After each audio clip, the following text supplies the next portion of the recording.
Madalas ba kayo umihi? Madalas ba pumunta ng CR?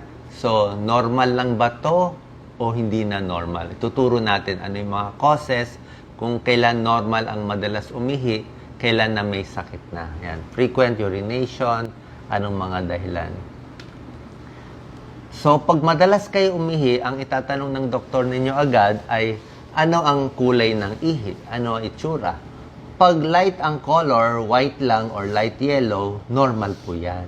Okay? Malinaw, sabihin marami kayo ininom na tubig.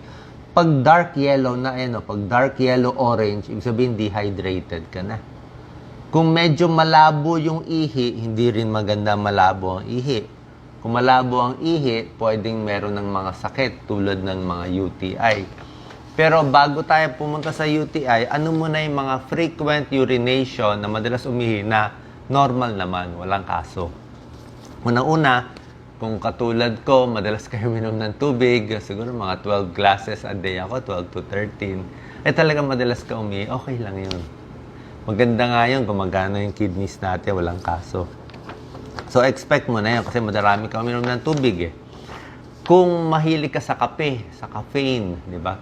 Sa kape kasi mapapaihi ka lalo. So, bawas na lang sa kape. Yung iba naman, umiinom ng alak. Pag uminom ka ng alak, maiihi ka talaga, madidehydrate ka pa nga So, kape, alak, konting bawas para hindi ihi ng ihi. Pag malamig ang panahon, minsan malamig ang aircon, di ba napapansin niyo? Pag malamig kasi, nagko-constrict yung mga arteries natin. Pag nag-constrict yan, mas nag-filter sa kidney. Pag nag-filter sa kidney, mas lumalabas. So, wala namang kaso yun. Kung malamig, ihi ng ihi, tiyaga na lang, inom pa rin ng tubig, ayaw natin ma-dehydrate kayo. Isa pang cause minsan, yung dependent edema, yung pagmamana sa paa dahil matagal nakatayo sa buong araw. Palagyan natin, gwardiya, police, sales lady, lagi nakatayo. So, minsan, nagkakamanas yung paa nila. So, pag nagkamanas yung paa nila, pag tulog nila sa gabi, yung manas ma-absorb ng katawan, lalabas sa kidneys, iihi na marami. So, ayaw mo may manas sa umas. So, pahinga siguro, medyo itaas ang paa, o at least sipa-sipa, exercise, para hindi masyado mag-ipon ang manas sa umaga, para hindi ihi ng ihi sa gabi. Okay? So, yan ang mga normal causes na hindi naman dapat tayo mag-alala. Dito naman tayo sa mga posibleng sakit sa frequent urination. Number 1 is UTI. Yan. Meron ding diabetes. Meron ding kidney stones. At meron din infection sa puwerta, STD. Pwede rin. Isa-isahin natin. Pag UTI, madalas din umihi. Usually, medyo malabo-labo yan. At pag ihi mo, hindi lang madalas masakit. Masakit yung dulo ng ihi. Okay? Yung iba, parang may bahid ng dugo. Parang kailangan. Yung ibang ihi, medyo mablabo at mabaho konti. Nagkaka-UTI. Pag malalang UTI, umakyat na sa kidneys, sasakit na dito sa may balakang mo, pag pinapalo dito, plus may lagnat konti. Ang gamutan sa UTI, antibiotics, at inom ng maraming tubig.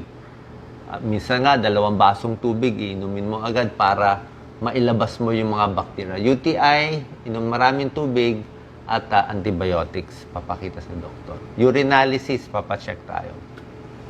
Isang cause din ng ihi ay kung mataas ang blood sugar. Baka hindi nyo to alam. Yung mga diabetic na hindi controlled, inom sila na inom ng tubig na uuhaw, ihi din sila ng ihi. Kasi pag yung blood sugar mataas, yung excess glucose nalalabas sa ihi. Kaya minsan pag ihi ng diabetic, nilalanggam yan. Alam ng langgam na may diabetes yung diabetic. Yan. Nalalasahan nila yung asukal. So, anong gamutan dito? Jeta, para bumaba ang blood sugar, at meron tayong mga gamot para sa diabetes. Papacheck tayo ng blood sugar. Another cause ng frequent urination, malaki ang prostate sa lalaki. Yan. Sa mga edad 40, 50 years old pataas, yung mga lalaki lumalaki ng prostate. Pagdating ng senior citizen, maraming lalaki malaki ng prostate. Gagawin natin, papa-ultrasound yung prostate. Sinusukat yun May grams yun. Pag malaki, kaising edad ko, mas matanda pa, minsan, naiipit yung pag-ihi. Naiipit siya. So, pag naiipit, parang laging kulang, laging parang umihi na, kulang pa rin. Tapos merong symptom na dribbling, parang tumutulo-tulo lang yung ihi kaya napapatagal. Minsan ayaw lumabas, kailangan nakadiin pa, konting pressure para mailabas yung ihi. So pag malaki ang prostate, benign prostatic hyperplasia, BPH, may gamot po para din doon. Okay? So yan. Isa pang cause ay sa buntis. Pag buntis kayo, third trimester, 7 months, 8 months, 9 months, yung uterus, malaki na yung baby, nakapisil, nakadagan sa pantog, madalas din umihi. Ang binabantayan lang natin sa buntis, baka may UTI din sila eh. So, pag may UTI ang buntis, pa-check ang urinalysis. Okay? Meron pang ibang mga sakit na nagkakos ng frequent urination, na stroke, walang control sa pag-ihi, minsan hindi na diaper natin, bladder cancer, prostate cancer, bladder stones, bato sa bato. May mga gamot na pampaihi, mga diuretic, Lasix, furosemide, pampaihi, hydrochlorothiazide. So, pwede ito rin yung cause na napapaihi. At isa pa, lastly, yung anxiety. Pag nervyos, minsan napapaihi din lalo. So, anong gagawin natin para hindi umihi na umihi?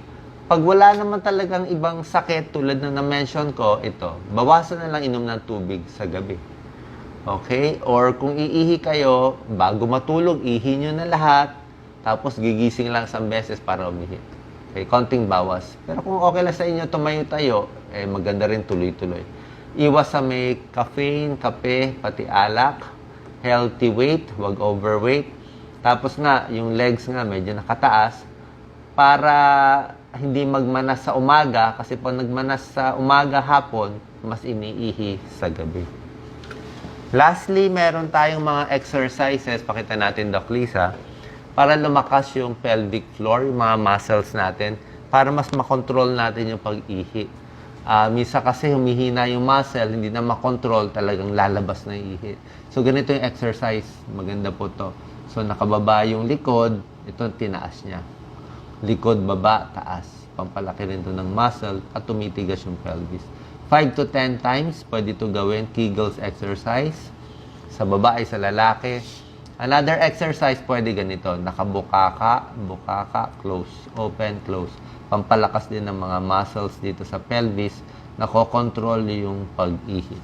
So at least, mas naiipon yung ihi nyo at hindi na talagang nagmamadali. So ito yung mga exercise natin. Okay? So sana po naliwanagan po kayo sa mga normal lang na walang problema kahit madalas umihi. Tulad ko, lakas ko uminom ng tubig.